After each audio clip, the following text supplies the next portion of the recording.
এ মাহবুব ওরে তুমি এনে দাও আল্লাহ কই খুঁজো আমি ওরে কয়জন ধরে খুঁজতেছি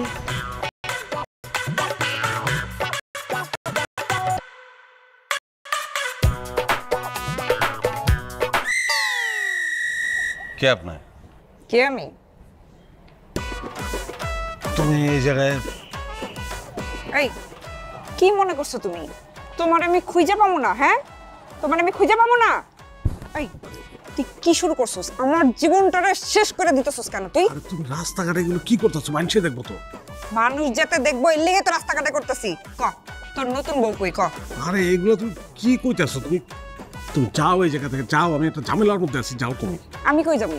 আমি কই যাবো? আজকে তোর নতুন বউ কই কই লয়ে চল আমারে চল। তুমি আমার কথা শোনো, আমার কথা শোনো। আমি তোমারে এই নগদ টাকা দিতেছি, টাকা মিলিয়ে তুমি তোমার খালাতো বোনের বাসায় চলে যাও। রাখ পরে তোর টাকা। আমি ফোন দেবো না তোমারে পরে। তোর মিঠা কথায় আমি আর ভিজুম না। কথা শোনো, আমি একটা বিপদে পড়ছি, আমার দাম চলে যেতে পারে। আপনি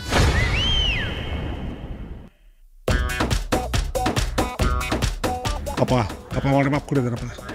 আরে তুমি যাও, তোমার বোনের বাসায় যাও। আমি বিপদে পড়ছি, পরে তোমার বলবো না, আমি সব কিছু বলবো না। আপা, আপা মাফ করে দেন, ভুলে গেছে, বুঝতে পারিনি আপা। আপা মানে? আপা মানে আমি যা বলতেছি সেটা শোনো। কিছু লোক আছে আমার খুব বিপদের মধ্যে ফেলাইছে। আপা ভুলে গেছে, আমি তো বললাম আমি অন্যায় করছি, আমি ভুলে গেছি। আপা কি সমস্যা? না ভাই, সমস্যা কিছু না। মানে আমিও হাঁটতেছিলাম, সেও হাঁটতেছিল, ধাক্কা লাগছে আমার শরীরের সঙ্গে, পড়ে গেছে, কোমরে মনে হয় ব্যথা পাইছে, সেই জন্য মাপ চাইতেছিলাম। মাইন্ড করছে। ভাই চলেন, আচ্ছা আপা মাপ করে দিচ্ছে না। দেখে চলতে পারেন না? যান। থাক আপা।